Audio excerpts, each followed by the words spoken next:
Now that we've had a little bit of time with Strand, I wanted to give an updated build video on what I'm using in PvP and what I'll be using going further. I figured we'd start with subclass stuff because that's what's mostly changed for me.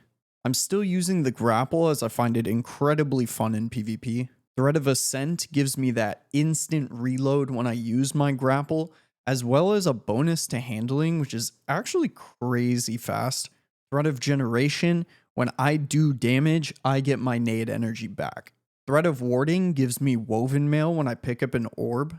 And when I have Woven Mail, a final blow creates a tangle. And those things are incredibly strong. I'll get into them a little bit more in a bit.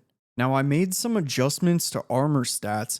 I decided to go back to a triple 100s build because I started to feel like I didn't really need certain things like resilience and intellect.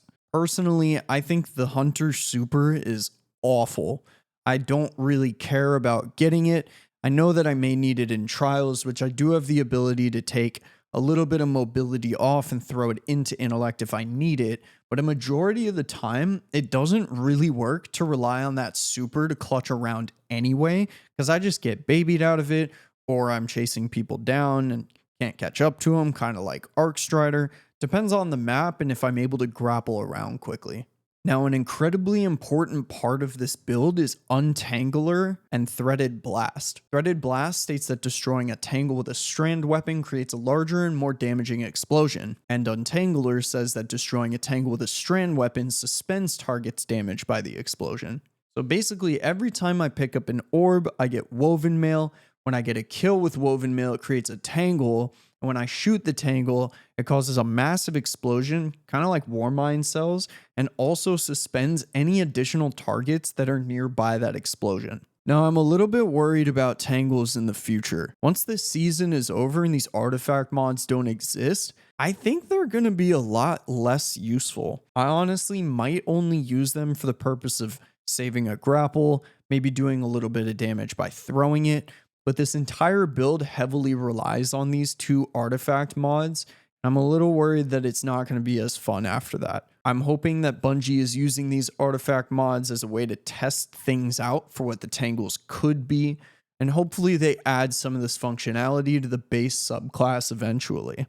Now, to get into some of the mods, you'll see a majority of the mods here are dependent on weapon. Since I'm using these tangles for explosions, I require a strand weapon, which is in the kinetic slot. So you'll see a lot of the mods that I'm using are there to benefit that weapon. Things like targeting, dexterity, loader, and unflinching. Now the rest of the mods are what I use to make this build happen.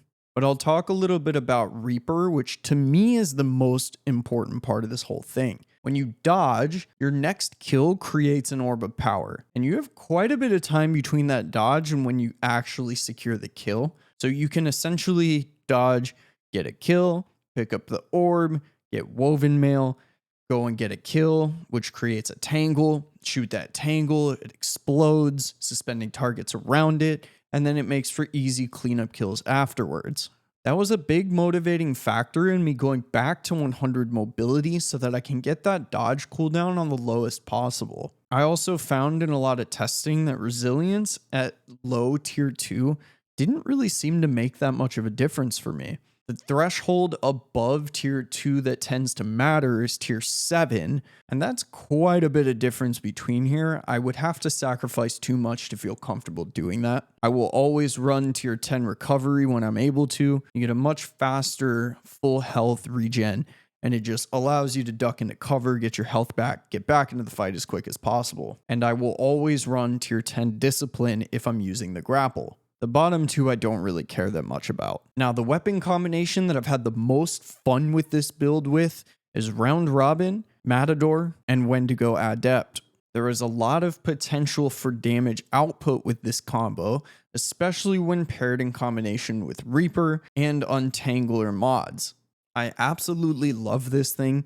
I haven't really enjoyed a 120 hand cannon since Igneous with Rampage causing 2 taps on ×1. Was quite a while ago, and this honestly feels very similar. Now, this is what I've been running in trials for the last couple of weekends, and most of the time in quick play when I mess around there a little bit. There's one thing that I'll do slightly different for Iron Banner, so I wanted to add that in here at the end. For Iron Banner specifically, the build that I'm going to be running is my exit to desktop button.